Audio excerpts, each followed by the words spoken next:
Live from a bunker in the heart of the Ozarks, a podcast that isn't wizard or alien, but is part android. It's Sif Pop.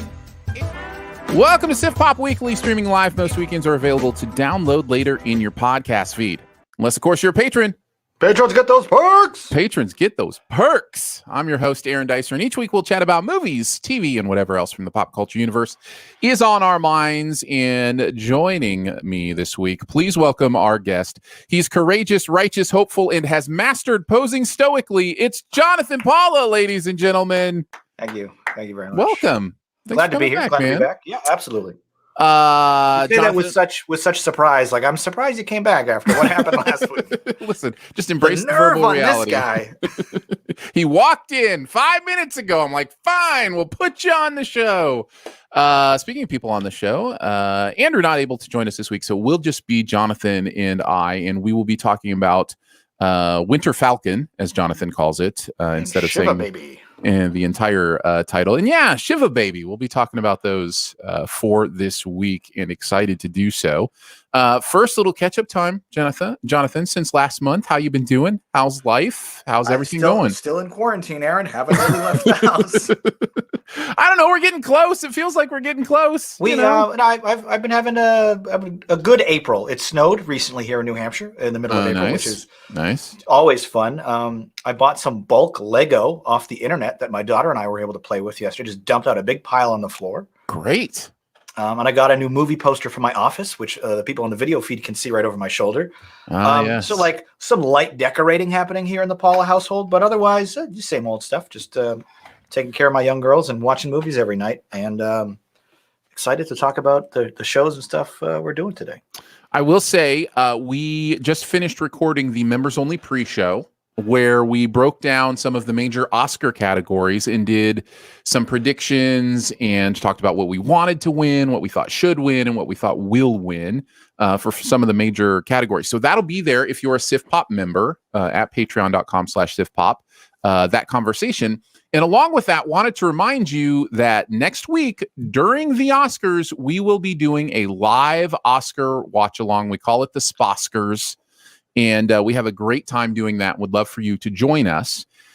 In addition to what's going on next week, there's a contest that happens when you make your Oscar picks. So if you want to battle us and see if you can pick better than us on what you think are going to win the categories, which I believe are 23 categories now. Because there's too many.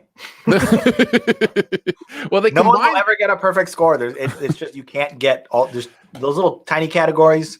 Best foreign language short, uploaded only in Hulu. Like, it's tough to get these ones. They can't get them all.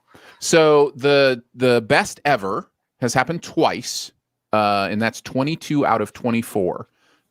Two people have done that. So really nobody. I was joking, but nobody has actually ever done. Nobody's ever gotten a perfect score. We have hundreds of people who try. So maybe that can be you this year, and it will be a little bit easier because the sound categories are together, so there'll only be 23. You only have to go 23 for 23 this year. I did not know. That is great because I never understood the difference, and I do video production for a living. I will say this. If you want to play, if you want to get your picks in and have fun with us next weekend on the Oscars, Just do it now. Load up a browser right now. Go to sifpop.com and click on where it says Sposkers and just go ahead and do that now so you don't forget. I don't want you to miss out. It is coming up fast. Again, unless you're listening to the podcast in your car and you're driving, in which case immediately pull over and then That's right. That's right. Even if you're on the busiest expressway ever, just pull over. The hazards, just pull over. You know, there are priorities in life. You got to do what you got to do. Get your Sposkers picks in. Again, that is sifpop.com. And then just click where it says Sposkers. So yeah, there you go. All right, well, let's get into it, my friend. We've got some fun stuff we're going to talk about today. In addition to Falcon and the Winter Soldier and Shiva Baby, we've of course got Best Ever Challenge, which is best ever movies featuring babies of all different sorts. Maybe I am curious to see how you took this because you give yourself a lot more rope than I tried to. So I know for a fact you're going to have some oddball picks that just feature. Listen, I even said it in the definition of the category. You did. It could be, all sorts of different, ways to interpret that. If anyone talks about a baby, if someone's half pregnant. Okay, no. I have one movie. We'll get there. We'll talk about it when we get there. And then, of course, we've got our buried treasure as well. But let's go ahead and kick it off. Talk a little bit about Shiva Baby. While at a Jewish funeral service with her parents, a college student has an awkward encounter with her sugar daddy and her ex-girlfriend. Shiva Baby is available on pay video on demand. You should be able to rent it or buy it. I think you can buy it. But yeah, this has kind of come out of nowhere, gotten a lot of buzz, a lot of people talking about it. I'm curious what you thought, Jonathan. Did you like it, love it, dislike it, hate it, or it was just okay? I really liked Shiva Baby. I thought it was a very authentic, true-to-life drama filled with a lot of good 20-something angst and anxiety. The performances were solid. The low-budget approach really worked. And I think if you have any experience with the Jewish community, Jewish religion, if you are Jewish, certainly, this one hits home in a lot of really funny ways. This is a very funny film.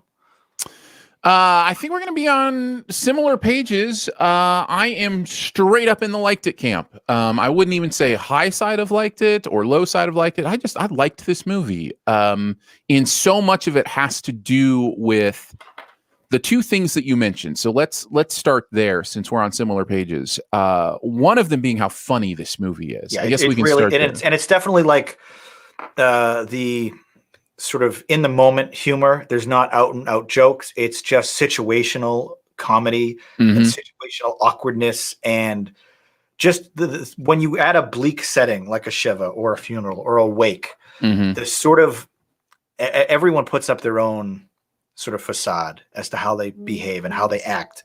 And this movie kind of tears that down a bit and deconstructs the behavior, the appropriate behavior at a social function that is sad. And I think a lot of the humor is kind of pulled out of her relationship with her parents. They're Jewish, they're overbearing. And it creates a lot of really great moments that I was able to relate to coming from a pretty well-established Italian family. So I've been to events like this where the only thing you can do all afternoon is just stuff your face with the hors d'oeuvres and the appetizers. I just don't talk to me. I don't want to. I want to just be in the corner. Leave me alone. It's too much. No, I hear you. The introvert that I am hears you loud and clear. The humor comes from such a specific place, and that's the other thing that you mentioned that I want to talk about, is just how specifically authentic this is to. I mean, and I don't know, because I will give you one guess as to how many Shivas I've been to, and the answer is 0. You guessed correctly. Yep. And so, but it seems like such a specific thing that I am all of a sudden completely understand the very Jewish nature of what's going on here.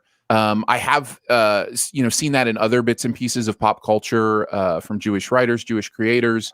But here it just feels so deeply authentic that the humor just feels so real and so funny. And I think that is why more than anything this movie works, is because it takes, and you've heard it said so many times, and it's so true, it takes such a specific viewpoint, worldview, and doesn't shy away from the specific things that we may not have known, we may not have understood, but when you show them to us, we go, oh, I get what it might be to be a human in that specific instance, because you're not trying to dumb it down for me. You're just showing me what it's like. And man, I really love it when a movie can capture that like this movie does. I feel like I've been to a Shiva now. I really feel like I've been to one. You know, absolutely. in some ways. This is one of those like fly on the wall experiences. Right. And actually, in many respects, not really fly on the wall. You're sort of in the head of our main protagonist. And in some cases, to the degree that the music and the editing and the ratcheting close-ups makes you feel as anxious, as uncomfortable as she is. Mm-hmm. And it's like, I just leave the room, please. These people are overbearing and I don't want to be like, you feel as anxious as she does in some of these sequences, which is great. But everything you said about the authenticity and the world building and that sort of transportational empathy machine aspect of this, where you really feel like you're in the shoes, you've really walked a mile in this community. A lot of that has to go down with the director, Emma Seligman. And she is this story. Like, she is a young 20-something bisexual woman brought up in a Jewish family outside of Boston. And like everything about her story, everything about her personal experience is in this picture. And you can feel it. Like, she wrote what she knew. This is what she knew. And that is why I think so much of this works really well. Yeah. Is because of how authentic this feels and how believable and realistic this entire experience is. Because this probably happened to her, like beat for beat. Maybe not with like as much big moment drama, but like this is clearly pulling from some real stuff. One of the other things I want to talk about is the difference between the humor in this that I think could be rightfully called cringe humor. There are moments where it's just like, oh, I can't believe this is happening.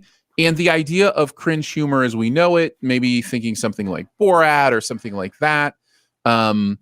I think that's an interesting distinction to make here, because I talk about not liking cringe humor, but here I love it, but it's because it's so authentic. It's the type of cringe that you're like, oh, that's what it means to be human, not, oh, you did a crazy thing that's just way over the top and now, you know. And I think that's an interesting distinction to make, and one that I think for me determines my ability to find my way in, my ability to empathize. Because of that authenticity. Did you find yourself cringing? Did you find yourself kind of in that same situation? Oh, but but in a good way. It was I felt the uncomfortability and I felt the cringe, but in a way that I was able to enjoy it secondhand. And there's so many great moments in this, little glances, looks across the room where we feel like the sting of jealousy that she does, but in a way that is amusing, you know, because we kind of get it. And perhaps also owed to the fact that you and I are way older than, like, I think she's only 20, 21 in this movie. And she's going through a lot of that like post-college aimlessness that I think a lot of people do. Like, what am I going to do with my life? And that's a big focus of this narrative, is her overbearing parents. What is she going to, is she going to stay with her ex-girlfriend? Does she want to pursue this other guy, that her sugar daddy character? And a lot of that angst and uncertainty that drives all of her emotional decisions in this were very relatable. And I instantly felt like an anxious 20-something college grad again. And just placed in a situation with my parents where, like, well, what do you do for a living? Like, I'm a professional YouTuber. Don't make me explain it. It's very like, you know what I mean? Like, I was there all over again. And it's like, oh, so you do things on the internet? Like, how do you make money from that? Oh, I have an idea you can do. It's like, please don't give me your unsolicited video ideas. I do not. Like, oh, you're a writer? Here's a book idea. Like, no, you write 70,000 words. I got stuff to do. And I think we've all had that experience at one point in our life. And this movie sort of encapsulates that, the cringe, that embarrassment, but it leverages it in a way that made it really funny and genuinely entertaining. And perhaps more than anything, the pathos of that was very real. And I feel like you kind of go through this movie being like, I kind of felt what she did in a good way. Yeah. I totally agree with everything you're saying. I also want to talk about the performances in this, because I think they're so solid, and I don't think the authenticity sells as well as it does without people like Polly Draper and Fred Melamed and playing the parents. And Fred Melamed is great. We just saw him in WandaVision. He played Vision's boss. Right. And he's one of those that guy faces, like, oh, that guy, I know him. And I had to look up his name. I've seen him in probably 100 projects, TV shows, and movies over the years. And he's fantastic. He's like quintessential, like New York borough, like old Jewish guy. And there's something about the authenticity that he brings that, like, he is exactly this character in a great way. But Rachel Sennott as Danielle, our protagonist in this, she was so good. Mm-hmm. And so much of her performance is internalized. A lot of it is just like glances and feelings and that anxiety when she reads a text message that like she knows is going to screw up her whole day. She was really good. And this is the first thing I'd ever seen her in. Certainly. I don't know if she has done other projects. Her filmography on Wikipedia is pretty sparse. She was in the short film version of Shiva Baby a couple of years ago, and this was adapted from that. And like a couple TV credits, but nothing that I've seen. So no, this is definitely her break onto the scene. Yeah. And I think from this movie, they've already been signed for, to make a couple movies for someone. I say they, I mean the director and Rachel as well, kind of working together. That was my understanding of. I could have gotten that wrong, but and great for them, because I think this is exactly the type of sort of entry point directorial debut, low budget feature that like more indie filmmakers need to try to do. Like I see so many, especially on Netflix greenlights them all the time, where they try to go big with these huge ideas and these concepts that they're just not ready for as a younger director. They don't have the ideas. They don't have the experience. This was like a very small scale, small budget. It takes place nearly in real time inside just one building, one ceremony of Shiva, and over like 2 or 3 hours. And with maybe, a central cast of 5 or 6 and then like the background players of another 20. And that's it. Like you probably could have made this movie in a couple of weeks on maybe a couple $1 million. And the result is just so perfect because they didn't try to go big with this concept in a way that they could have expanded it out or added other elements to it. They kept it small scale. And I think when you do that, you can get better results instead of trying to sort of maybe punch beyond your weight class. Yeah, there are two aspects to that I wanted to touch on, and one of them is just what you talk about, the fact that this is in fact, the budget was only $225,000 actually, and that doesn't surprise me. Super cheap, because it's very much a bottle episode kind of feel to it, right? Like it is, and I wasn't necessarily expecting that, but that's hard to do sometimes too. And the fact that the movie maintains the intensity and there's tension here. Like actual narrative plot tension, and that tension doesn't let up. The other part of that I wanted to mention was a lot of times I'll see, especially in the horror genre, when a short I didn't want to single it out, but horror and sci-fi I think are probably the two worst offenders of first-time directors trying to do something much bigger than their budget or their experience allows. Right. And it's like, do something really small that you can do well, and then do it really. Like Kevin Smith in Clerks is a great example. He had like no budget, like no actors. He just used his actual friends. And Clerks was a huge success. And then he parlayed that into these other movies much bigger. And that kind of worked for him until it didn't. But this, I think, is a good example of like, this is how you get your start in Hollywood. $220,000. It sounds like a lot of money to simpletons like us. But in Hollywood, that's extremely cheap. Oh, yeah, for sure. And I was thinking of... Lights Out, was that the name of the movie? I think there was a horror movie called Lights Out that started as a short film.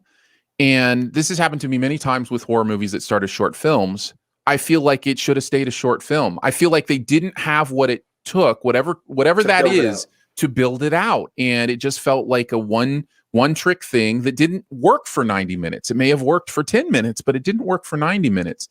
And that's hard to do. So I think level of difficulty here is another thing to praise, because they apparently did take something that worked for 10 minutes and made it absolutely 100% work for 90 minutes. This is actually only 77. It's kind of on the shorter side. But 77 minutes. I think that's okay though. Like if you don't have them, like don't stretch the script another 15 pages if you don't have that content.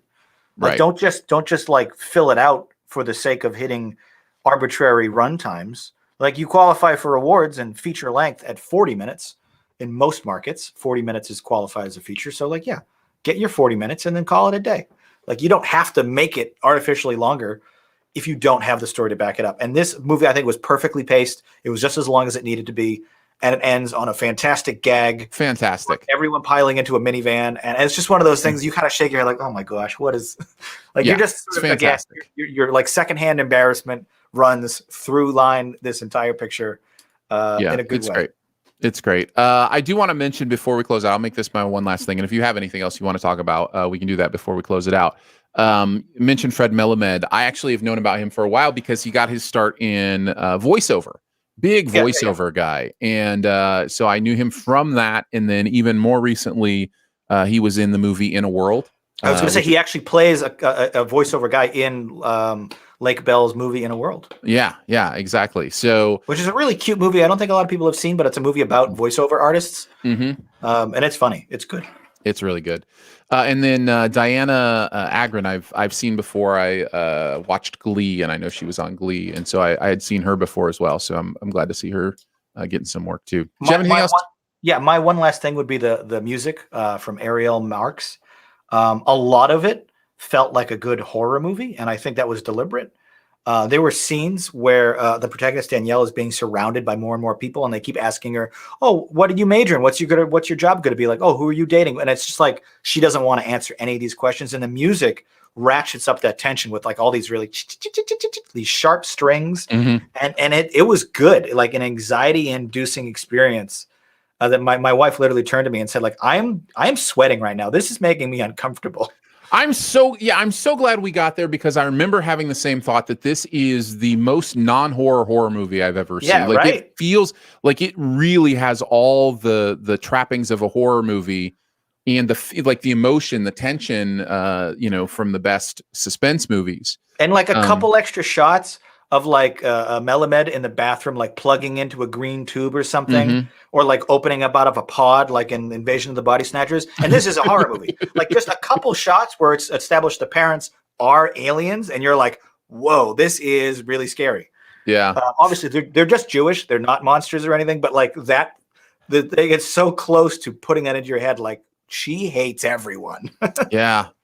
I lied. I have one more thing. Okay. Because it strikes me that I need to talk about how much I appreciated the message and thematics of this as well, because there is a coming of age angle in this movie that has been in other things, but it's done so well here. I think I don't know who I am. I'm trying to figure out what it means to be me.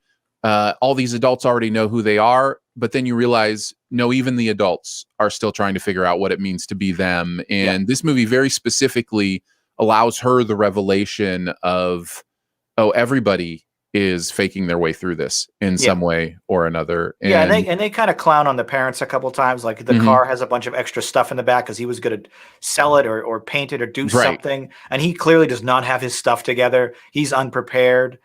I really enjoyed that sort of thematic aspect of it. Yeah, it's good stuff. Shiva Baby, recommend from me again. It is PVOD. If you want to check it out, you can. All right, let's move on to Falcon and the Winter Soldier. Falcon and the Winter Soldier are a mismatched duo who team up for a global adventure that will test their survival skills as well as their patience. I feel what a thoroughly unthorough pitch line there. That does not tell you anything about the show. Well, I was just going to say, be honest, this is Marvel. You know already if you're going to watch it because you've already watched it. This is not, nobody's making decisions on Winter Falcon, as I'll keep calling it because it's so much shorter.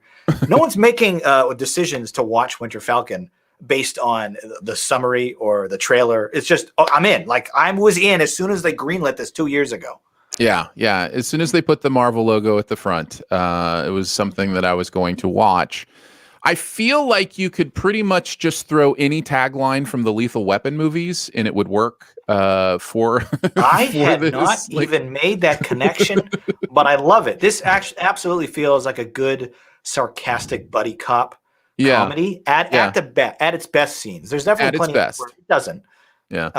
But I think the central relationship between Bucky and Sam is what makes this so fun. And I think what makes the actual action work is that they are this sort of frenemies, this contentious teamwork. They don't really like each other. They don't really trust each other, but they keep saving each other. They keep helping each other. There's definitely like a good animosity to their allyship that makes things interesting and certainly really fun. So let's set some ground rules here before we get to the Sure. like it, loved it, dislike it, hated it, or was just okay. We are through the first 5 episodes of The Falcon and the Winter Soldier. Which is just one shy. There's only going to be 6 total. Correct. So because of the Oscars next week and some movies coming out and playing catch up, we figured we'd talk about it now, not having seen the finale. How is that going to impact our feelings on this show? Maybe a little bit, but I don't think a lot. I think we can still have this conversation. The only things that may impact our feelings are resolutions. If we feel like, if it sticks the landing or doesn't stick the landing, whatever that means. That could change my opinion a couple of points in either direction. Here's the thing, though. Here's what I learned after WandaVision, and maybe there will be a Marvel show that isn't like this. I don't expect it from Falcon and the Winter Soldier. I don't think these shows are landing. I mean, they are finishing some series of events, but they are so forward pushing to the movies that I think to expect them to answer big questions I think without spoiling anything, and of course we can't because we haven't actually seen episode 6, this show is going to end exactly where it began. Right. And I think that has to be sort of a complete circle. Where we last left off before the show with Bucky and Sam, the Falcon and the Winter Soldier, Captain America had just bequeathed his shield, the symbol of American freedom, to Falcon. And at the start of the show, like the first scene, he gives it away to the Smithsonian. And I have to feel like the show ends with him sort of not only getting it back like physically, but also getting it back like emotionally. Like he finally accepts, this is my role. This is the mantle I'm going to take up. I wasn't ready 6 episodes ago, but that's his arc. We'll get into it more. The other ground rule I wanted to lay is the spoiler thing about this. As Jonathan said, I do believe if you are going to watch this, you're probably already watching it. And so it is something we aren't going to, the same we did with Wanda. When we reviewed Wanda on this show, we did not worry about spoilers. We assumed that those who wanted to watch it were watching it.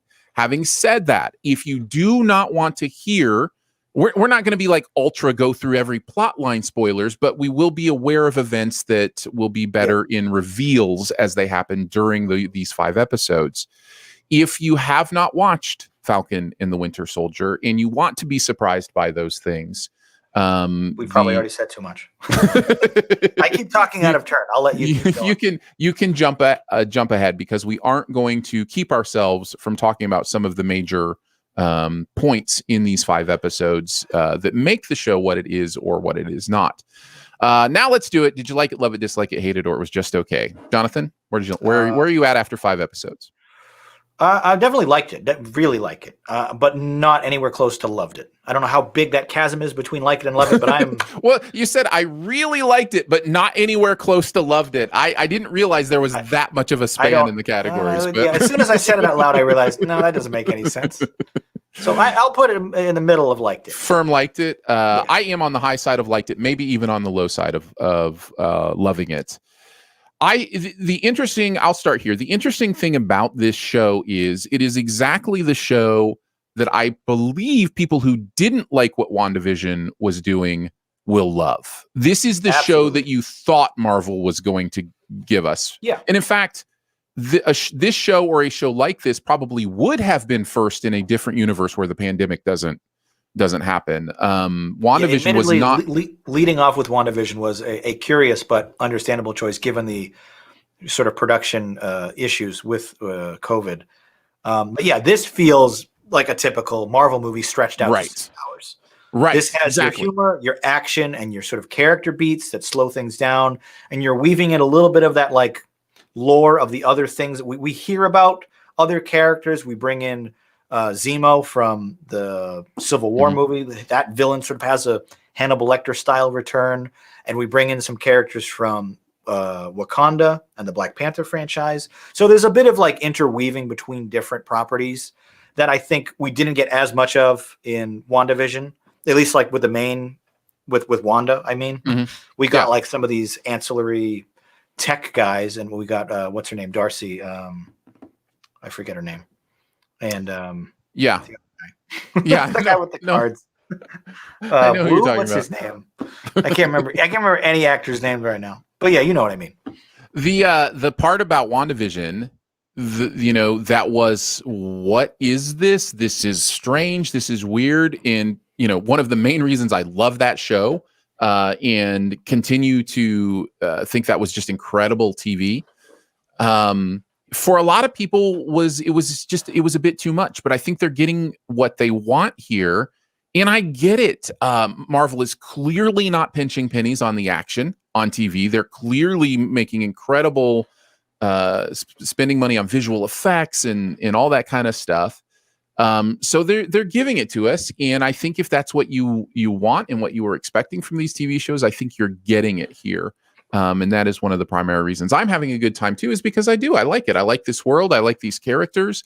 I like the chemistry between these two. I think it's great. I think the show is moving to some interesting places. It definitely has a point of view. It is definitely a show about,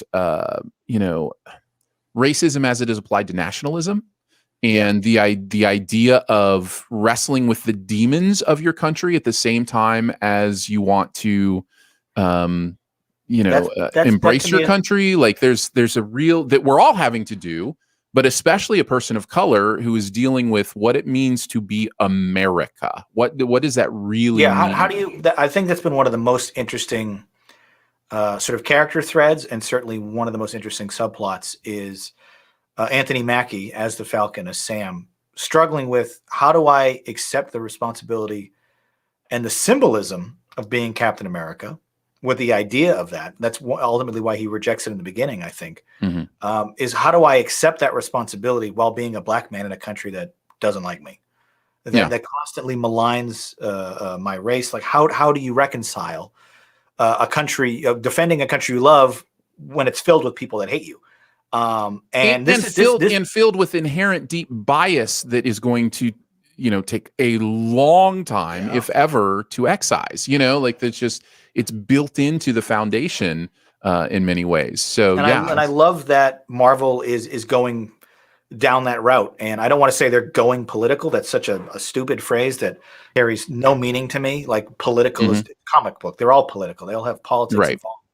But like being so overt with the sort of tackling of racial and social issues that are very prevalent and very important today, and actually just bringing them right to the forefront and to contextualizing them with the shield as like, this is the symbol of American freedom. What if it was literally and figuratively stained in the blood of people that we had imprisoned and enslaved? Like, that is a very interesting dilemma for a character that's black in 21st century America, and they tackle it head on here, which I was not expecting. I would thought this would just be like fun jokes and punches, and we get plenty of that. Sure, but there's some deeper stuff here that I think, especially in episode 5, I would say I was maybe not lukewarm, but I was enjoying the show to an average degree.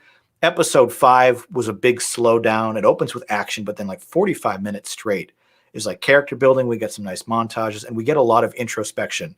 And I loved everything in the 5th episode to a degree. Like, I instantly was like, okay, I'm on board now. I didn't really care. I knew where the show was going, and I wasn't really interested. Now I'm like fully on board, and I'm so much more invested in just that entire story with Falcon, and like what is going to happen to him and how that'll affect him and his family. Whereas I don't know that I cared before episode 5. Yeah, my journey has been loved it after episode 1. I think just the fact, listen, Marvel has an unfair advantage here. Can we be honest? They just have an unfair advantage. They have over a decade of an emotional investment in the story that they continue, the serialized cinematic story that they continue to tell. Yeah, they have 12-year TV series. They have the ability to bring Don Cheadle off the bench for 5 minutes. Like, how do you do that? You know what I mean? Like, that's just insane. And I was loving it. And they have the budget in the first episode. The show opened. I almost called it a movie. The show opens with like this aerial, like dog fighting, like aerial fight over, I think, Afghanistan or Libya. Yeah. And it's like a 12-minute cold open that rivals the best action scenes in any feature-length film. And I'm like, this is a TV show. Who are you trying to impress? You must have spent $6 million on this first 12 minutes alone. And I think the entire 6 episodes, I want to say it cost them $150-200 million. Yeah. This is an expense, like minute for minute, as expensive as Game of Thrones and the old shows on HBO like Rome or Carnival. But like, not this quite, is pricey. Not quite as much as Amazon is apparently going to spend on the first season of Lord of the Rings. Did you see that?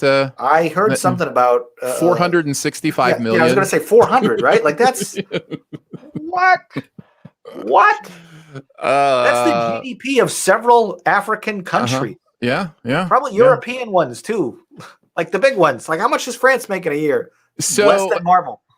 So by episode 2, I'm still in love with the show. I think the things it does early on in this series with Bucky and him wrestling with his own demons is really powerful, and they don't shy away from that. And maybe not just as much as what Sam is going through, but Bucky is also dealing with his own personal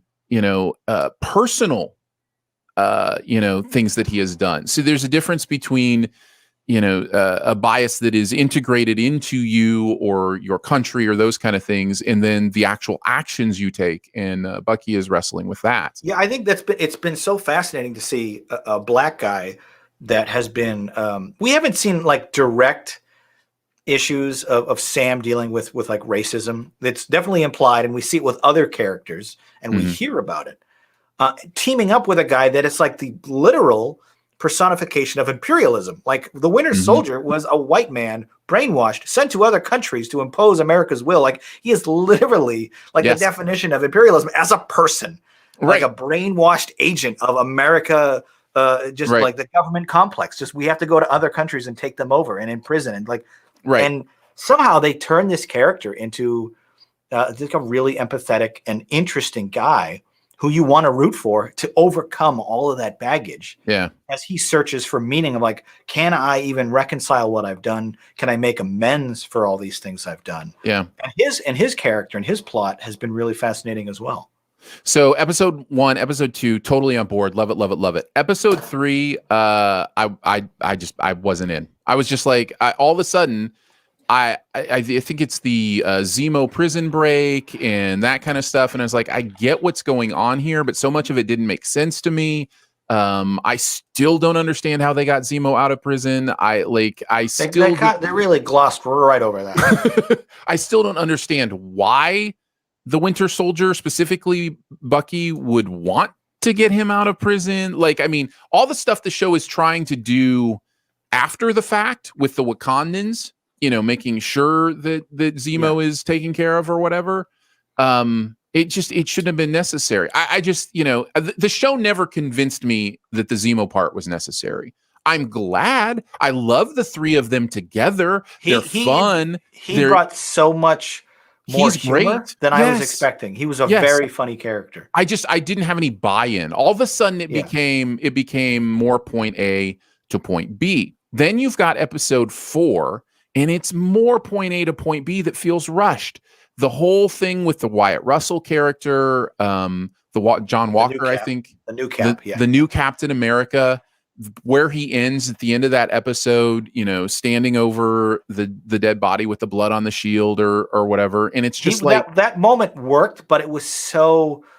It wasn't earned though. Like, how did he get there? Like, I mean... Well, to me, it felt so telegraphed. Like, good. Evil Captain America did something evil. We all knew he was gonna. Like, there was nothing. But the show never sold us why he turned. Like, I get it. It winks at his pressure and how the pressure of the shield weighs on him. But there's just, I don't know. It didn't quite work for me. And then Wyatt Russell's doing a great job as Evil Cap, for easier parlance, just Evil Cap. But I don't think he's a very interesting character. He's just he's brought in, and it's like, okay, we're obviously not going to like this guy. He's not Chris Evans. He's not the old Captain America. So right off the bat, he's playing with a deficit. And they try to establish him as like a good guy with medals of honor and Purple Hearts or whatever. But like the whole time we're going, you're not my Captain America. I don't care about you. And they try to engender him onto the audience. But by the end of the 4th episode when he turns into this super evil, like kicking the puppy bad guy. It's like, yeah, okay, I knew that was coming. Of course he's not good. He's not Chris Evans. And there was no the arc there. There was no arc because like I knew he was bad, and then they tried to trick us and it didn't work, and he ended up bad. Okay, so what was the moral of that? We agree on parts of that. Maybe we'll find out in episode 6. But I have been very very tepid on him. We agree on parts of that, disagree on parts of that. We agree that there is no character arc with this character, and I think that's the largest problem. Is it just doesn't feel like there is a middle to the beginning and the end that they're trying to lay out before us. I actually believe, unlike what it sounds like you believe, that Marvel's intention was for us to not like him from the beginning, but they were also simultaneously laying the groundwork of maybe possibly he's a good guy. Underneath you think we were supposed to love him from the jump? No, I think we're supposed to hate him from the jump. Right. Yeah. I think straight from the shot from below that emphasizes how terrible that costume looks on him. that they were sending big floppy ears. It just did not and look... Chris Evans also had like the stick out ears on that costume. That costume does that to the ears. I don't understand the aesthetics there. But anyways, don't be speaking ill of Chris's attractiveness now. No. I'm just saying there are a few men that could make that. Right. Could do that. But no, I think right from the beginning they're trying to let us know that something is off. So I don't think they're trying to sell us that he's great. I just think that they're underlying it with they're trying to create some sort of tension that you're right just isn't there. We know where this is going. Which I think is ultimately why he wasn't interesting to me. Like his arc, his character, I know that he's just getting in the way of what will eventually happen. And for me, especially over 6 episodes and not a 2-hour movie, I'm kind of like, all right, can we get him out of the way and get on to the next part? Yeah. And a good deal of, I think, my frustration with his character is impatience. But episode 6 will kind of tell us if that impatience was warranted or not. And so far, I feel like, yeah. So episode 3, I'm kind of out. Episode 4, I'm even more kind of like, okay, 0.8. I was really feeling like we're at season 8 Game of Thrones in episode 4, where it's like characters are getting to the place they're supposed to be, but none of it is, earned, and it's just rushed. And then we get to episode 5, and I'm just like all back. I love episode 5. I really enjoyed some of the stuff it did. I loved all the stuff it did with Sam. I love the introduction of Julia Louis-Dreyfus. I have no idea. I'm just excited that she's in it, because if it's any other character, if it's any other actress, or I should say maybe not any other, but if it's a smaller actress, like a smaller name, it's just okay. That's interesting. But because they get like a 7-time Emmy winner like Julia, it's like, okay, immediately this is important. I need to pay attention. What's happening? What are they setting up? It's too late in the show to do anything big. So is this going to feed into a movie, or is this going to be absolutely 100%? It has to. I'm just like, okay, I don't know what you're planning, but because it's Julia, I'm on board. She commands a lot of authority. She walks in. We actually start the shot on her heels before it tilts up, and it's like, oh snap! You got the girl from Seinfeld. I'm interested now. And she's so good in that scene, and I'm excited to see where it goes to. I guess her character was supposed to be introduced in Black Widow, in the Black Widow movie. Interesting. So because this originally was supposed to be after Black Widow. Yeah, right. So yeah, it's just it's going to be fascinating. But I'm all the way back in, and honestly, I feel like episode 6 will land it enough to kind of continue the Marvel juggernaut on. I'll still be very interested in where things are going. There'll be a big revolution. We all know what's in the case. I don't need to see it. I know what's there. I can't wait to see it. It'll be exciting. Yeah. They've got me in the palm of their hand on that one. Like they know they do too. Yeah, absolutely. And I just feel like $7.99 a month. They know they do. I just feel like they're going to do the same thing. They're not going to land the ship. The ship is going to continue to rocket to the next thing, and I'm on board. Like I'm staying on the rocket ship, man. A couple quick things here. Some questions and theories. Do you think they will re-edit Black Widow from its original version a year ago to better account for the fact that we've already been introduced to some people? Yes. What would have been an introduction is now sort of a revisit. So they're going to change maybe how that was done. I believe so. And second question, if I can remember it now, let's see. The second thing you mentioned was the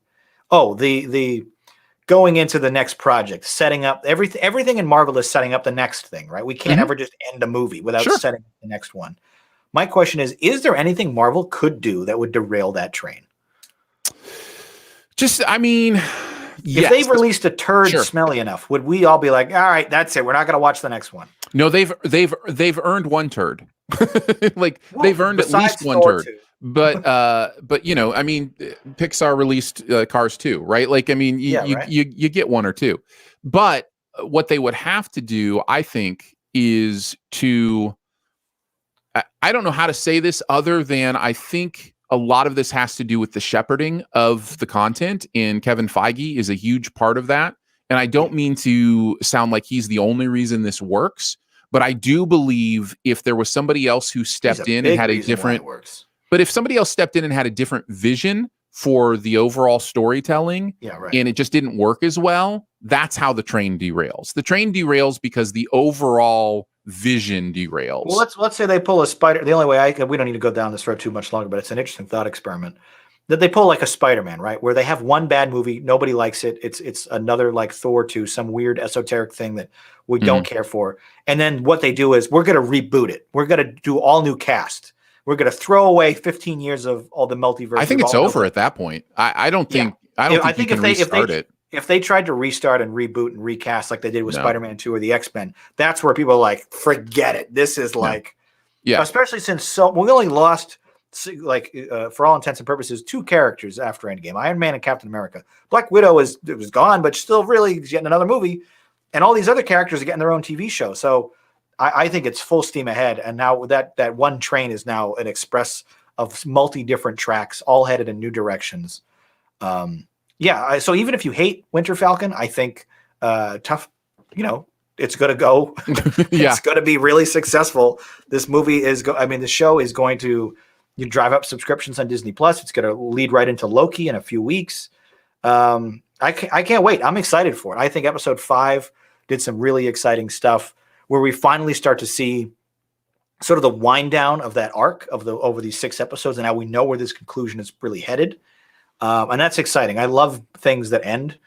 The last episode of any show is usually one of my favorites because I just want some satisfying conclusion. And for so long, Marvel has been really reluctant to end anything with any finality. And to your point, I feel like they are going to just be like, they're not going to land the plane. They might touch down and let somebody jump off. Did you feel like WandaVision ended? We got like a really decent conclusion to sort of her arc vis-a-vis grief, right? We understood like where she ended that arc. But as a person, she ended up right back where she was. Plus, there's a vision. There's an extra vision floating around. So like, I think we'll get a resolution to the arc built in this show, which is Bucky will find amends with his past, and Sam will find the courage to take up the title of Captain America. Right. But at the end of the show, the characters are going to be back where they started, part of the Avengers with their cool tech and their witty sarcasm, and they're going to be kicking bad guys, and there's not going to be anything to stop that from going. I think Marvel deliberately has been building these shows so that you can skip them and still enjoy the movies on a parallel track without, like, you don't have to know what happened in WandaVision to appreciate the next Doctor Strange film. I don't think. Well, they've been doing that, though, the whole time, right? Yeah. The whole time they've been trying to make, other than you could say Infinity War and Endgame, they've been trying to make Guardians of the Galaxy movies that you don't have to have seen any other Marvel movies to enjoy. I don't know who that person is that is just going to see Guardians of the Galaxy movies and not the rest of them, but they exist. I'm sure they exist. Well, of course, because the box office returns for one is $3 billion, and then these other movies are down here in like 400 and 500. Okay, so clearly 6 times as many people saw Endgame as did Thor 3 or Thor 2 or whatever. Right. So there are people that skip over projects, and I think Marvel is deliberately making these programs in a way that they're not integral to understanding where these characters are, but it's great backstory and extra filler for like the mid-season stuff. And you have to look at the long game too. They have to continue to do that, or else new fans don't come along. In order for somebody, let's say somebody who was born 10 years ago, is born after Iron Man has already come out.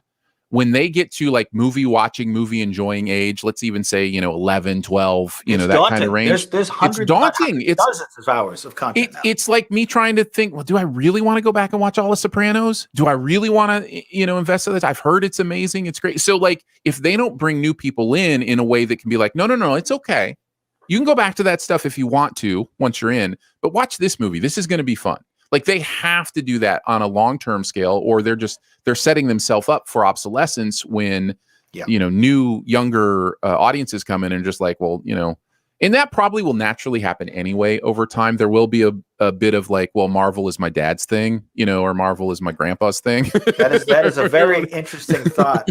but I think especially as long as Kevin Feige's in charge, we're going to see a sort of generational evolution with this franchise. Mm-hmm. That within the next 10 years, they're going to slowly recycle all the characters and bring in their replacements. Like this is probably the first big example of replacing the main 6 Avengers. That Anthony Mackie is going to de facto become Captain America at the end of this show. Mm-hmm. That's sort of a foregone conclusion. And I think that's really interesting. And eventually, we're probably going to see someone else in universe take over the mantle of Iron Man, or at least something very close to that, whether that's Rescue or War Machine or something. And I think they're slowly trying to figure out a way, how do we change our main characters in universe and recast, like a soft reboot in real time. Mm-hmm. Like you need it's a mid-air refueling. And so far they're doing it really well. Well, the other thing, you start to see why they spent so much money on Fox, in that now they have the X-Men, Fantastic Four to bring new life, to this group. You know what I mean? So they now have 2 really big universes to be able to spring some life into what they're doing. So yeah, it'll be interesting to see. And we're at a part now where we're getting a new Marvel item every single week of the calendar year. As soon as Winter Falcon ends this Friday, the week after is going to be a making of, and the week after that, Loki starts. And then when that's done in 6 episodes, I believe Black Widow comes out in theaters theatrically. Mm-hmm. And then after that, I think there's the next TV show, What If, or The Eternals, or whatever. Not the Eternals movie. Well, there's a property every week. Every week they have something new. Not only that, over the course of a year, there will be 7 Marvel movies come out, not including the TV shows. Over the course of 1 year, from Black Widow to a year from Black Widow, there will be 7 Marvel movies. I did not know that. That is crazy. Because up until now, the most they had done was, I think, 3 in 1 year. It was 2019, right. I think. We got Ant-Man 2 and Infinity War and Captain Marvel, I think, all in 4 months. Now, anything can change, but currently that's the plan, to get back on track that way. So it's wild. It'll be interesting to see, but we've strayed a little bit from Falcon and Winter Soldier, but I think it's all appropriate conversation considering this is all good stuff. Marvel is doing. I was going to say, on episode 5, a specific point in the show I loved is the building the ship montage. It was just Sam and Bucky like working with their hands, having jokes, being friends, being cool dudes, and there's no threat, there's no bad guy, there's no ticking clock, there's no consequence. It's just 2 dudes hanging out, building a boat. And I was like, this is great. I want more hangout scenes, because some of my favorite moments in all the Avengers movies are when they're just hanging out. The scene where they try to lift the hammer in Age of Ultron is one of my favorites, because it's just, there's actually no one to fight. And they're just being people, interacting. And those are some of the coolest scenes in these movies and scenes in these TV shows, where we want to see these different characters interact like humans in realistic, down-to-earth, normal situations. It's cool that they can team up on the battlefield and take down Thanos, but like these smaller moments are some of the best. And I'm so glad we got that, a lot of it in episode 5. And I was so glad that episode 2 started right off the bat with them coming into the hangar together, because all of episode 1, they're in separate plots, in separate scenes. They never interact in the first episode. And I was really worried, like, is this going to be the Falcon and then also the Winter Soldier, or is it going to be the Falcon and the Winter Soldier? And I was really worried that like the whole show would just be them separately until the end. And thankfully it was just that first 55 minutes, whatever. But the best stuff is when they're together, for sure. Just hanging out, eating some shawarma, Yeah, I love that stuff. Absolutely love it. All right, we can move on. Obviously, I think we're both enjoying it, and can't wait to see how it resolves. Let's move on to the best ever challenge. Before we do that, though, just a reminder: if you want to be a SIF Pop member, lots of fun stuff going on over there right now, including our Oscar talk that I talked about recently. There is a weekly, when there is a show, there's a weekly bonus podcast for our SIF Pop members that you can listen to. If you want to be a member, it's patreon.com/SiftPop. Also, that podcast feed where your bonus shows show up in doesn't have any commercials in the main shows either. You may have been hearing commercials as you listen to SIF Pop. It is one of the ways that we're able to support what we do here. But if you don't want to hear those, become a SIF Pop member, and you can do it that way as well. So go to patreon.com/SIFPop. Check out the different levels there, and thank you so much to our members for doing that. All right, let's get those perks. They sure do. Let's move on to the best ever challenge. Best ever baby movies. As mentioned, Go ahead, read your list. Read your list of qualifiers. Feel free to take this to mean movies that prominently feature a baby or babies, movies that have baby in the title, or movies with a character named baby. I think those are the three primary ways something might be considered a quote-unquote baby movie. So let's go number 5 to number 1, and we will trump each other if we have it higher than the other person. Okay. Jonathan, go first. What do you got at number 5? Baby Driver. Me too. It's Yay. Both of our number 5. Super duper. This obviously qualifies both a character named Baby and Baby in the title. Super fun, kinetic, fast-moving action, kind of comedy. I remember being kind of funny. And just the editing and the style of this movie is very like music video to a degree that is, to a degree that's intentional, right? There's popular music is woven so tightly into the craft of this edit and into the plot of the movie. It's so much fun. I have to go back and rewatch this. I saw it like the week it came out, and I don't think I've seen it since. Oh yeah, it's a good rewatch. Really, but it's really, really fun. And Ansel Elgort does pretty great stuff in the lead role in that one. Yeah, it's a great movie. Edgar Wright has my number. I've talked about that before. I love how he thinks about movies. I love how he thinks about movie making. The musical aspect of this is it's elite. It's elite level filmmaking to be able to create a musical like this. So yeah, Baby Driver is my number 5 as well. Nice. What's your number 4? Gone Baby Gone. I will trump it, but just briefly. So I'll go with my number 4, which you may trump. I don't know. My number 4 is Children of Men. I would have had this at my number 1. Yeah. But I decided to include it in my honorable mention because while a baby is integral to the plot of the picture, it is not really about babies. It is about... I mean, it kind of is. It kind of is. I will allow it. I decided against it because the baby doesn't really factor in until near the end of the film because she's pregnant for almost all of it. But gosh, what a brilliant picture. This is my favorite movie of 2006. Alfonso Cuarón directed, right? Cuarón, not Inarritu? I always get them mixed up because they both do those long one-ers. And Children of Men famously has a bunch of one-shots, or at least faux one-ers that are stitched together with computer tricks. They look gorgeous. It's so physically impossible. Some of these shots go in and out of moving cars, and it's like, how did they do this? And the answer is with a great degree of difficulty. It's just I was going to say the oneers in Children of Men are not completely oneers, but they are very close. So a lot of the stitching is only at the beginning and end. The car chase one specifically I'm thinking of, where they do come in and out of the vehicle, and so that's all done with camera, and it's insane how they pulled that off. And the story is just, it's such a fascinating, it's really good dystopian sci-fi. What would happen to Earth if the entire planet became infertile? If we had no future, if there were no more children, like, we would lose all hope. There would be no point anymore. Everyone would just be super depressed all the time. If there was never going to be another generation, like, what is this all for? What is the point? And this movie, I think, really well explores that. And this is your pick. I'll let you talk about it. No, you said pretty much everything I wanted to say. I want to go back to the wonder thing, because I think a lot of times when people talk about these kind of things, I'll hear people use the phrase athletic filmmaking, and they almost use it pejoratively in some terms.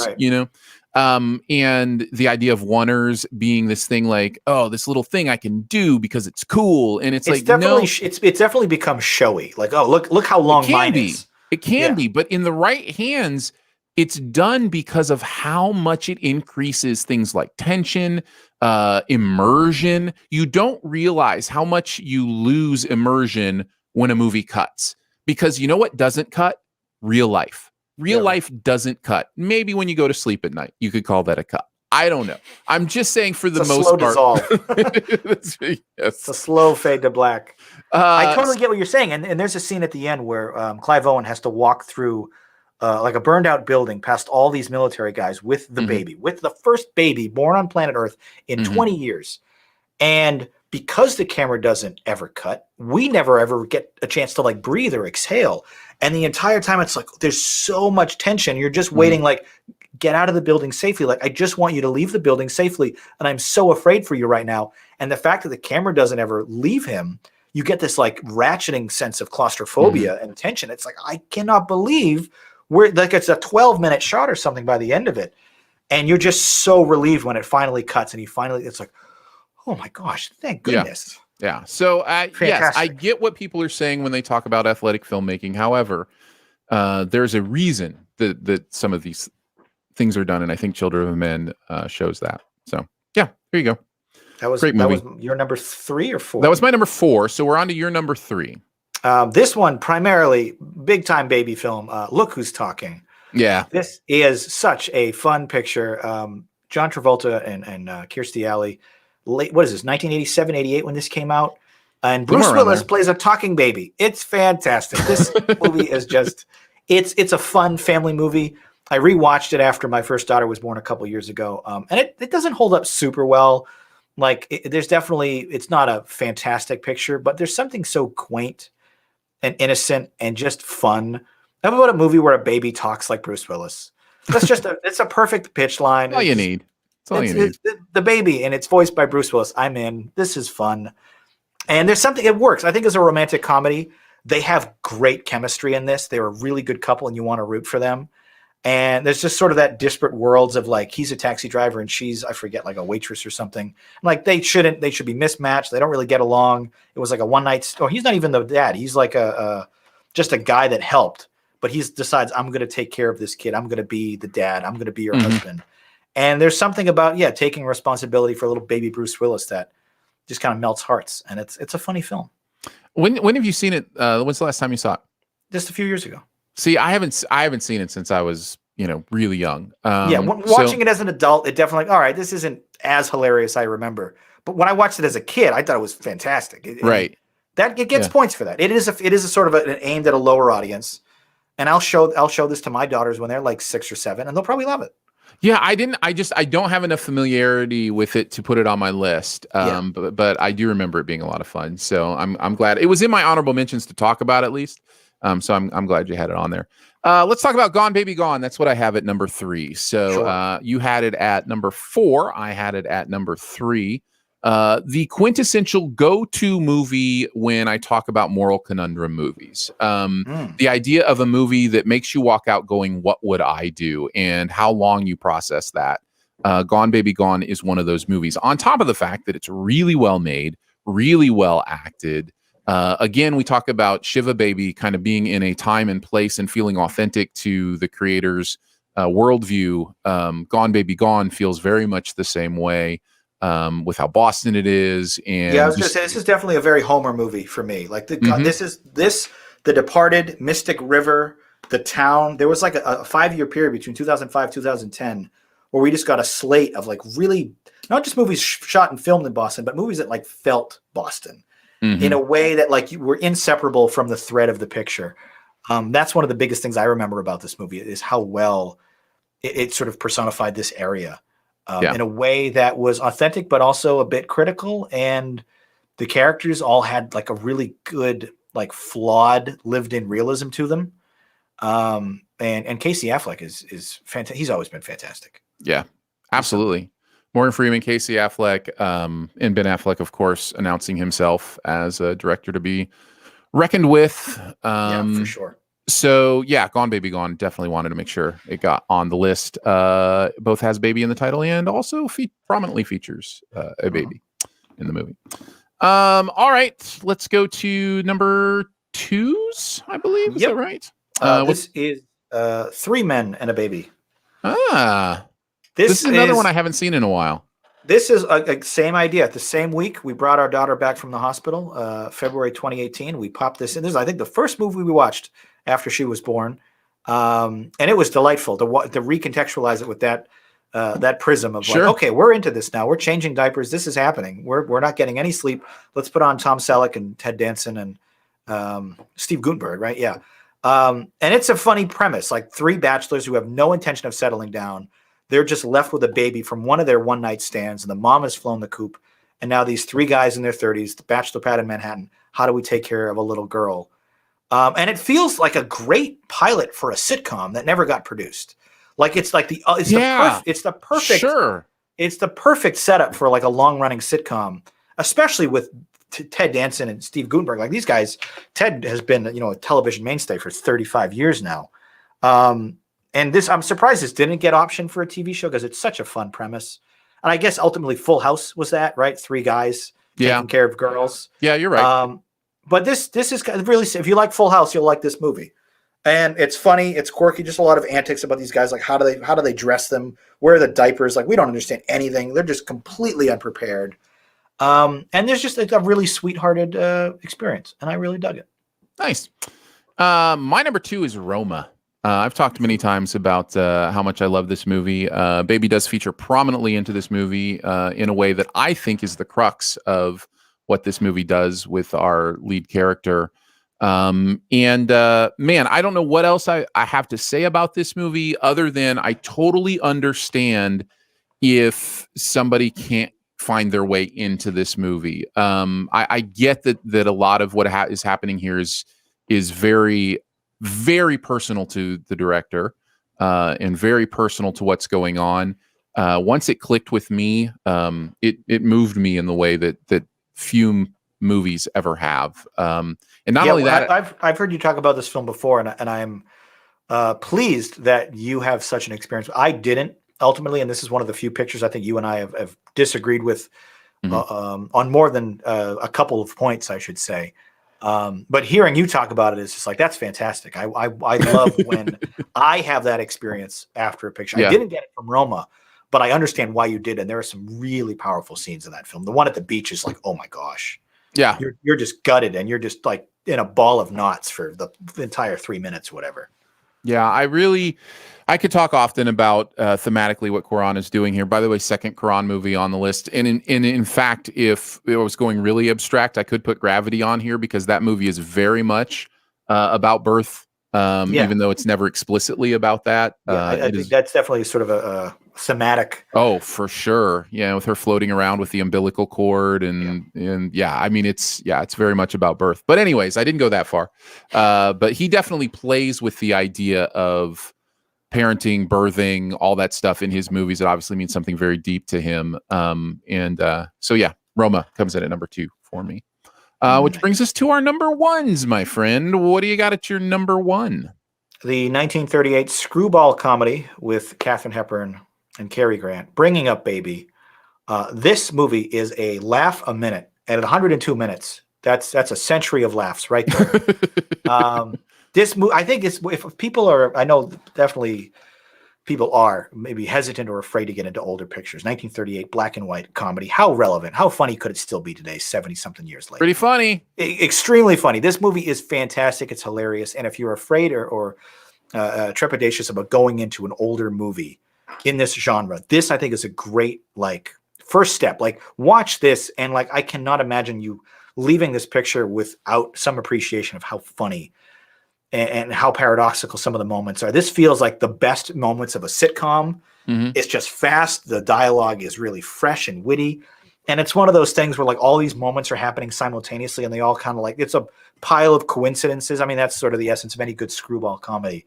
It's all these disparate plot threads that just all end up in one big pile at the end.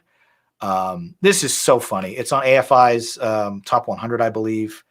And one of the funniest movies of the 30s, certainly. And I would put it up there as one of the funniest movies just ever. And it's so good. Bringing Up Baby is 1938, very, very old, and yet very, very good. It's interesting with Cary Grant. You get this and you get Arsenic and Old Lace. And I wonder if when we have conversations about comedians who become great dramatic actors, I wonder if we kind of need to talk about Cary Grant in that conversation, because really his early career was screwball comedy, and he did His Girl Friday a couple years after this, and that's just like an Aaron Sorkin fire hose of a script. It's just really funny. Yeah, and then he transitions into Hitchcock movies and doing some great stuff there. So yeah, really interesting career there. Howard Hawks directed it. Very well known director. Yeah, Bringing Up Baby is great. It is old, and old movies have old movie making. I mean, I'm not speaking to you there. I mean, you and I do not have that baggage, and I think anyone that's seen more than a couple thousand movies has invariably gotten over that. But I know for a long time, I had the oldest movie I had seen up until I was like 25 years old was probably Wizard of Oz, from I think the same year, 38. But I could count the number of 1920s and 30s movies I had seen on one hand until I was probably 25 or 26 years old. Yeah. And I made a deliberate decision then. I'm like, I really need to broaden temporarily what I'm watching. Yeah. And I sought out movies that I had otherwise not even considered, watched a lot of silent movies. I've watched something like 45 movies last year that were made before 1925. Yeah. Just last year. And I really want to expand my horizons, and I've been finding some great stuff. There's a gift, that as a film lover, you kind of have to remind yourself to tap into, which is film's been around for a while, and people have been telling great stories for a while. My list of shame has been legendary for how much Billy Wilder stuff is on it. I just never really watched the Billy Wilder stuff until this year, and now I can't get enough of it. And I'm just watching all this stuff, and I think we need to remember as film lovers what a treasure we have, because a lot of times we think is the future as the treasure, is like, oh, I can't wait to see what's coming out in the future. And the past can be just as exciting. It is telling that there must be, this podcast included, 1,000 people on YouTube this week talking about the Winter Soldier, the Falcon and the Winter Soldier. Probably 3 people have reviewed Bringing Up Baby in any long form worthy discussion. And I don't want to say that's not great. But I would like to see that remedied, because I feel like so much of the discussion is on just comic books and new movies, and very rarely do we go back and appreciate the stuff we already have, and so much of it is brilliant. Definitely had it in my honorable mentions. My number one best ever baby movie is the movie I stretch the category for the most. So if you want to veto it, you can, but I think Baby Jack Jack is enough a part of The Incredibles to call The Incredibles my number one. It is a stretch. I don't know that you'd say it prominently features a baby, but I think he's a main character, and some of the scenes are, all about him. I don't know. It's a bit of a stretch, but I know you love The Incredibles. That's one of your top 5 movies, right? Because I know Finding Nemo is your favorite Pixar. Correct. But this is right next to that, right? Yeah, it's in top 10 at least. I'd have to pull up the list. I kind of rearrange it every year, but yeah, it's definitely in the top 10. Had I not second guessed myself, Children of Men would have been my number one. I think all time that's probably in my top 50 movies. Yeah. Again, probably my favorite movie from 2006. But yeah, Incredibles is a perfectly incredible pick. I will allow that. I don't think we need really to discuss much. I feel like you probably already have. Yeah, I've probably talked about it. If we wanted to disallow it, everything would move up, and probably Bringing Up Baby would have been my number 5. So okay, well, there you go. So there you go. Is how that would have worked. What was your number 2 then? Roma would have ended up being my number 1. That's fine pick too. Some others. Did you have any others you wanted to mention? Honorable mentions? Whatever Happened to Baby Jane? Another great black and white play-based drama. That's one of those movies, like acting the movies. It's just a performance of those 2 powerhouses. I remember really loving this when I watched it a few years ago, but I haven't seen it in a while. I don't remember enough, other than just it's very good. And then a movie I watched recently. I've been working my way through the DComs, the Disney Channel original movies, and I got to Quints this week, which is a movie about a pair of quintuples. Not a great movie, not even a good movie. But it has 5 babies in it, and like right there, that's 500% more than the rest of these pictures. That's So right. That's right. if we talk about a movie that prominently features babies, this one features 5. That's right. Can't get better than that. It was a good background watch. It was perfectly affable, and I think if you're under 10, you'd like it. I think if you want to have more baby than that, you're going to end up talking about Boss Baby, and nobody wants that. So, No. so we're not going there. Or another movie I watched recently in my effort to watch everything that's terrible is Baby Geniuses. Oh yeah, and gosh, what a terrible! It's not as bad as Super Babies 2, Super Geniuses, or whatever it's called, the sequel. But the first Baby Geniuses movie is really quite awful, and mostly not because of the dumb premise where babies are smart and we lose that intelligence as we get older, but that they insist on using CGI replacement on the baby's lips.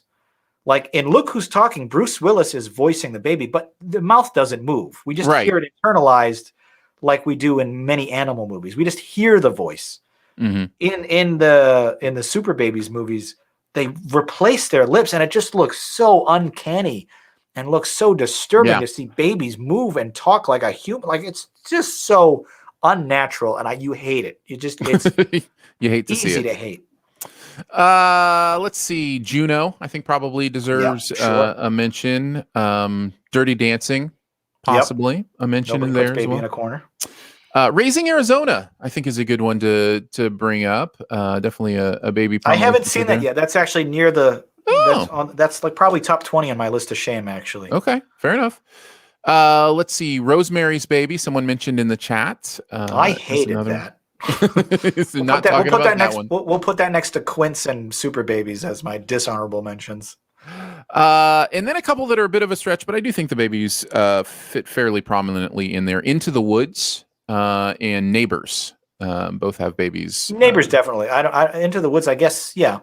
I mean, it's about having a baby and trying to do that. Anyways, there you go. I go. love the movie though. So I did, but I'm a musical guy. Oh yeah, I loved it. Yeah, I really liked Into the Woods. Well, good for you. That's good. Let's see, best ever baby movies. If you can think of any, let us know. We will now get into our buried treasure. What's that one thing in any area of pop culture you want to make sure people know about?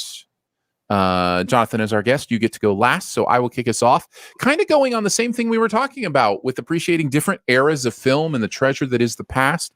I went on an accidental binge of Mutiny on the Bounty movies. I watched all 3 Mutiny on the Bounty movies this weekend. Aren't there like 5? No, well, not that I know of. I just knew of the 3. There was 1935, right, with the one with Charles Langford and Lawton.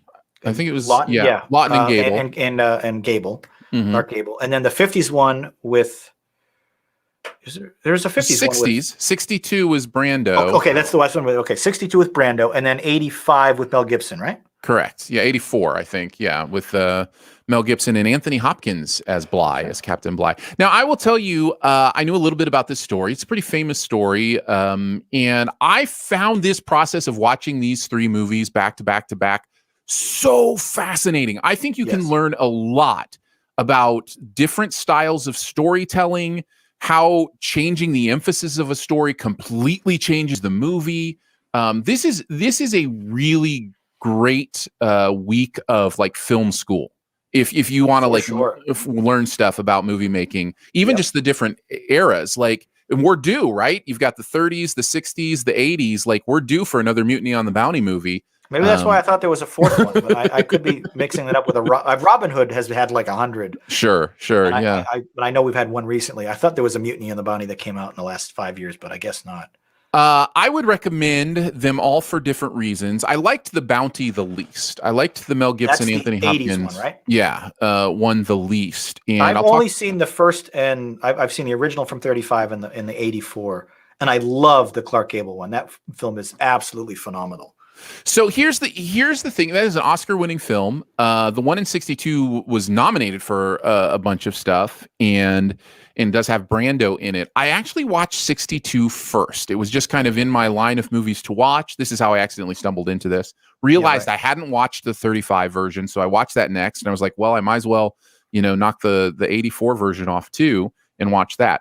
I think the 62 version has a lot to like about it, especially the first half of the movie.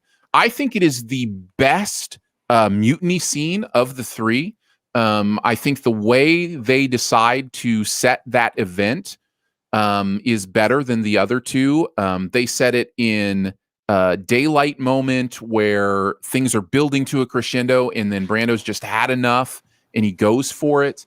In the 84 version, it happens at night and they do a sneak attack. And, I forget actually the 35 mutiny part is really just kind of almost matter of fact. The whole mutiny thing is just like, okay, it's time, I'm doing this. And it just kind of happens. So, that was really interesting to see.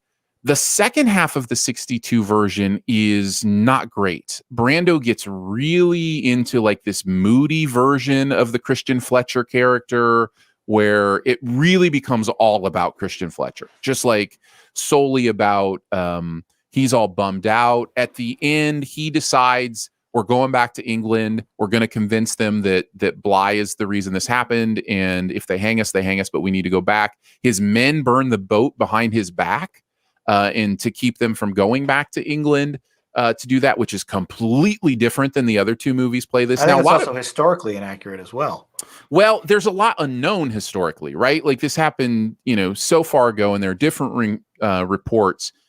What's interesting is the main I could probably talk about this for half an hour. I had so much fun. I'm so fascinated by the bounty story, honestly. I had so much fun thinking about this. Historians will talk about this event as being the primary event that led to a better relationship between superiors and crewmen on their vessels. This was like, okay, we need to do something about this. We need to be able for it not to be so contentious between crew and their and so it's interesting to see how each of these three movies play with that. The bounty doesn't even touch on it. Like it doesn't even care about that, which I find really interesting since that seems to what it's about. The thing about the 35 that makes it so great is the last half that is it's a court battle.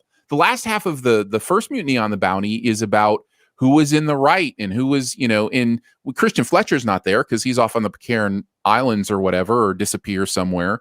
But one of the crewmen is there to plead his own case against Bligh, loses that court battle, but then gets, I think the king commutes the sentence or whatever the case may be, and he ends up working on boats again.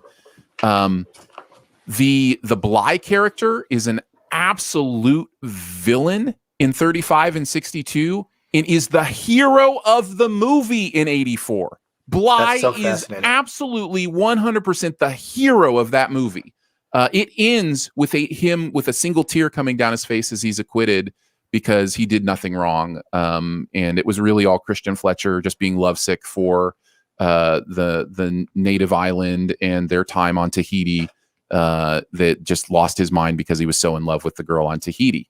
And that is nowhere in 62 or 35. It's just so interesting that I don't mean that the Tahiti stuff isn't in those movies. It is, but that's not. But Christian Fletcher is trying to stand up against and this by all means is historical, a captain who was absolutely awful to his crew. In the 35 and the 62, you have examples of him telling people to steal things and then making them take the lashes for stealing them, right? Like that story is in both of those movies.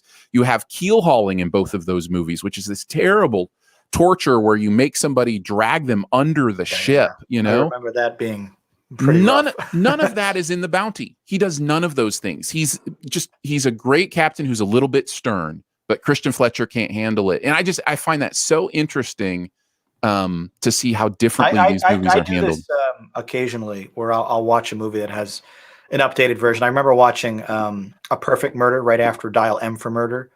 And it's so interesting to see the modern adaptation of an old black and white film. A few years back on YouTube, I reviewed a bunch of Dracula movies, from Nosferatu to the 33 version with Bela Lugosi to the 58 version from Hammer Films to a weird one from Herzog in the 70s to what's his name? The big budget one with Keanu Reeves in the 90s. And it was so interesting to see that same character interpreted in wildly different ways. And watching different adaptations of the same thing is, I think, the closest you can get without reading a book to having that sensation of what you get when you read a book before seeing a movie, and you have your own ideas and your own concept of what you want the plot to do and where you're expecting it to go because you already know the story. and then seeing it play out in a different way. And I watched both the Monte Cristos back to back last fall, the one from the 30s and then the one with Jim Caviezel and from I think 2002. And that was the same thing where I loved both of them for very different reasons. Yeah. And I really loved the original, but then the new one is like, well, this by all accounts updated and fixed everything I didn't like. So why don't I like it as much? And you kind of have to figure out like what about each movie did each part best? And you kind of said it yourself, like you love the beginning of one and the half of the other. Yeah, I'll take the first half of 62, the second half of 35, and 84 can go sit in a corner. Yeah. But it's so fascinating that you kind of, in your own headcanon, put together like this Frankenstein of a movie. Like, I wish this existed because this is my favorite part of all three. And kind of slalom between it and get to a point that is, satisfactory. But that's cool that you went back and watched all three in 1 week. I've seen them years apart, and I don't think I've ever seen the 62 one yet. So yeah, I would say it's definitely worth watching for kind of that just the fascination of storytelling and how it changes. Again, I would absolutely say see the 35, see the 62. You don't need to see the 84 if you don't want to. A lot more nudity in the 84, that's for sure. They were much more careful with the island women in the 35 and the 62 than they were in the 84. So that was also an interesting, kind of going to the 80s aesthetic like that. I think if you made it now, if they made the version now, it would be much more about imperialism and just the idea of, taking this breadfruit from Tahiti in the first place. Like none of that is in any of these three versions. The idea that, the English, what they were doing was totally wrong. well, at least morally questionable, at least have some question about it. But no, it's very much, from that perspective. So that would be the version that gets made now, is the version that takes more into account the indigenous people of Tahiti and those, Mutiny on the Bounty from the Tahitian point of view. Like that's, I don't know, maybe it's there. I don't know. So interesting. What if it and Moana exist in the same universe? Well, there you go. Who knows? Could be. One really cool thing before we move off on this. I went down a rabbit hole years ago when I first watched the 35 version. Not only are the settlers on Pitcairn Island still around and thriving, the Fletcher family name lives on today, and he has a website and he has photographs. Christian Fletcher's 5 times great grandson is alive. Well, he's our age. He has a website. He does photography up at Pitcairn Island, and you can buy paintings of his and stuff. Yeah, and that's wild to me. That this character that Mel Gibson played is alive, or his grandson is alive and well on this island. Well, and it was an uninhabited island when they hid there. And they're still they still exist. The Bounty wreckage is still in the bay of this island today. You can see it on Google Earth. You can zoom in and see the wreckage. It's still there. 150, 60 years, whatever later. It's amazing. It's amazing. Very cool. What do you got in your buried treasure, Jonathan? Completely different style of movie.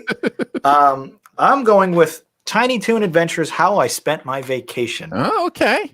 Which has the distinction of being the first direct-to-video feature-length animated film in U.S. history, which has surprised me. I watched it when it came out, released in 1992, and it's sort of an amalgamation of the old Tiny Toon Adventures TV show. It takes all these characters, Bugs and Buster Bunny and Plucky Duck and Ham Pig, and it puts them in separate but parallel plots.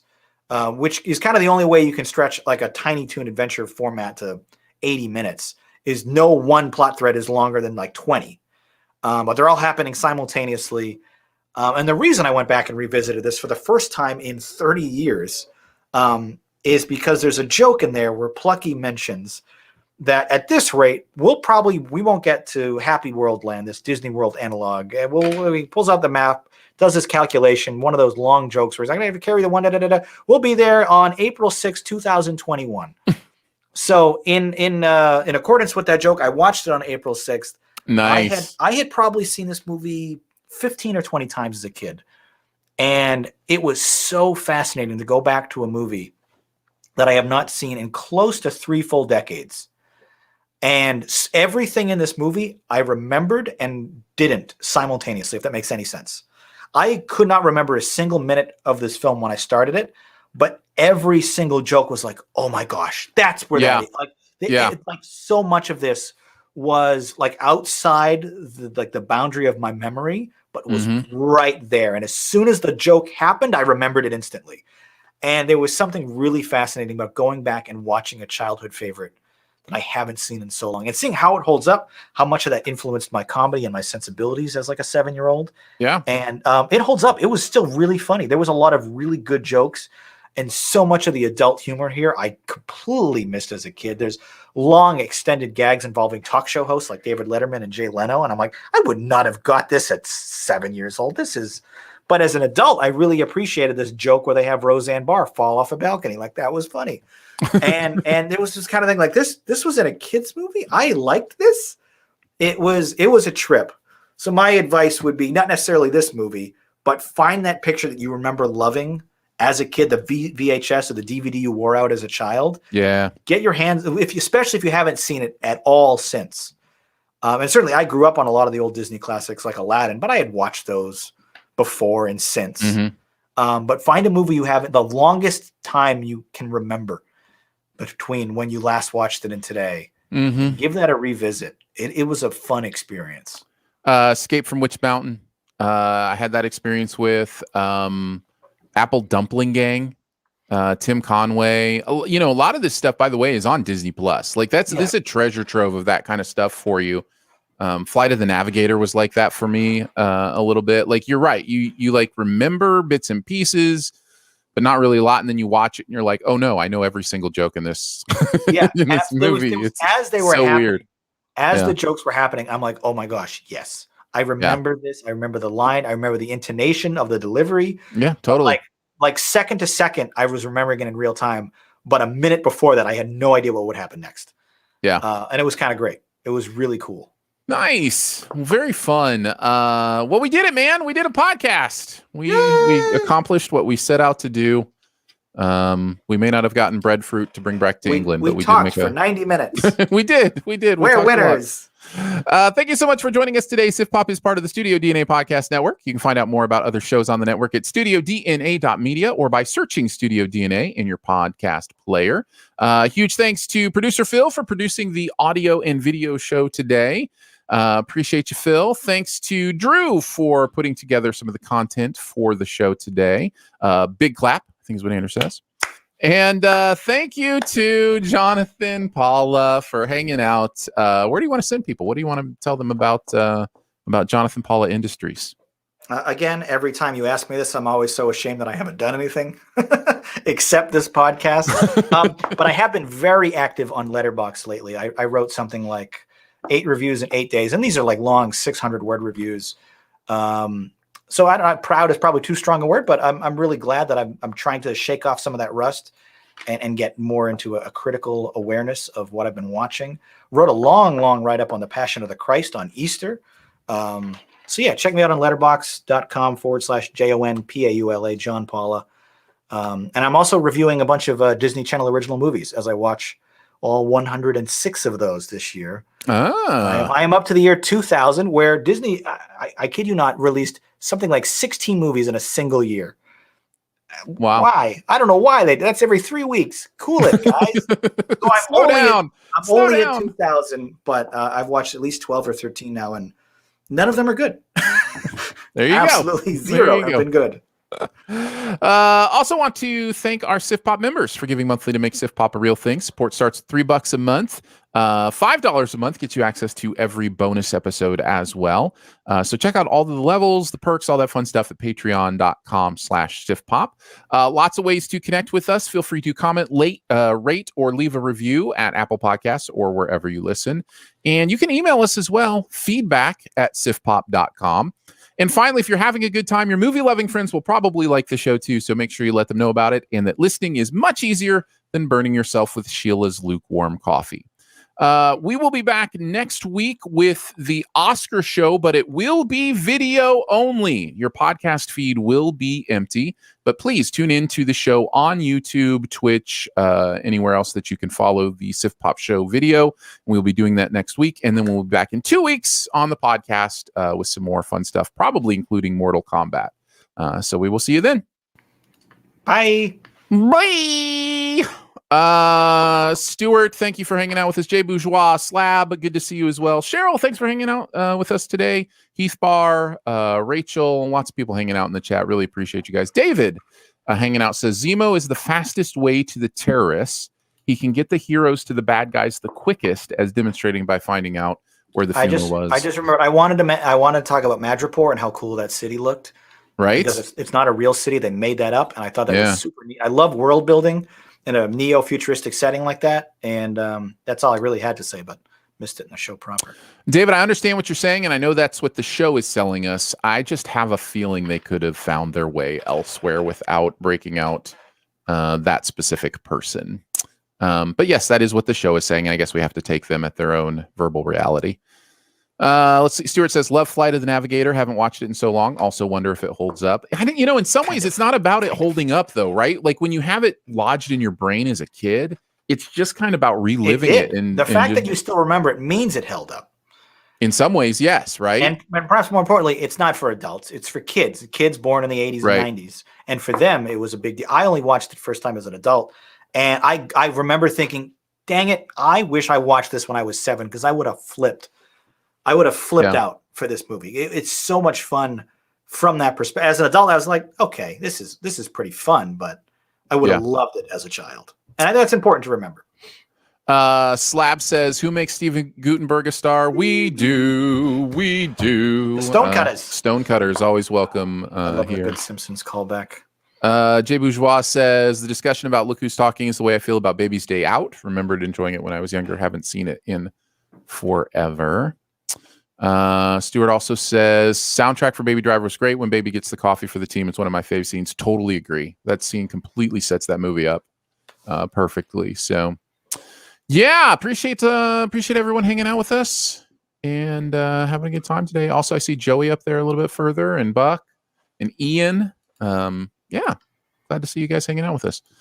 Hope you'll all get your Sposkers picks in. That's at sitpop.com. Good luck with the Oscars pool. Yeah. Are you going to do some picks? You haven't done yours yet? Me? Yes, I will. I haven't because I haven't watched a few films. So yeah. I have until the day before, right? Saturday? Yep. Absolutely. Yeah. Absolutely. I will procrastinate until the last possible minute, as always. And I think I did pretty good last year, the year before. I remember getting like 19 out of 24. I think I was in like the top 2 of the critics at least. Cool. So I don't know. We'll see. Very nice. Very nice. All right, guys. We will see you next week for the big show, the big Sposkers show. Hope to see you then. Bye.